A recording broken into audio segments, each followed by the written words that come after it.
চমক দিতে পছন্দ করেন ডোনাল্ড ট্রাম্প। তবে নবনির্বাচিত মার্কিন প্রেসিডেন্টের এবারের চমকে কিছুটা উদ্বেগ দেখা দিচ্ছে মার্কিনদের মনে। কারণ একের পর এক অনভিজ্ঞ ব্যক্তিদের নতুন মন্ত্রিসভায় স্থান দিচ্ছেন রিপাবলিকান এই নেতা।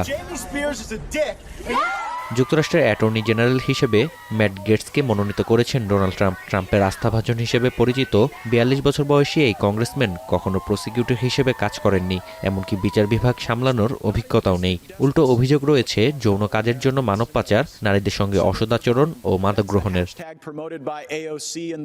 সামাজিক যোগাযোগ মাধ্যম ট্রুথ সোশ্যালে এক পোস্টে ট্রাম্প জানান, সরকারকে অস্ত্রে পরিণত করা বন্ধ করবেন গেটস। পাশাপাশি সীমান্ত সুরক্ষার মাধ্যমে বিচার বিভাগের প্রতি জনগণের আস্থা ফেরাবেন তিনি। জাতীয় গোয়েন্দা বিভাগের দায়িত্ব দেওয়া হয়েছে সাবেক ডেমোক্রেট নেতা তুলসি গ্যাবার্ডকে।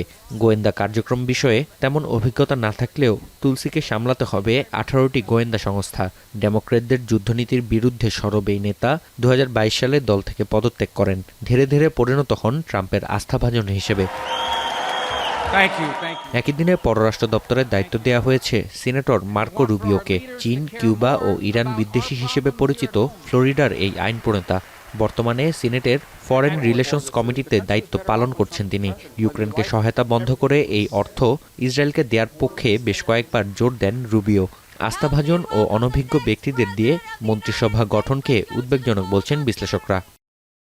পূর্ণাঙ্গ মন্ত্রিসভার জন্য আরও চমক রেখে দিয়েছেন নবনির্বাচিত প্রেসিডেন্ট, এমনটাই ধারণা বিশ্লেষকদের। আগামী 20 জানুয়ারি শপথ গ্রহণের মাধ্যমে 47তম মার্কিন প্রেসিডেন্টের দায়িত্ব গ্রহণ করবেন ডোনাল্ড ট্রাম্প।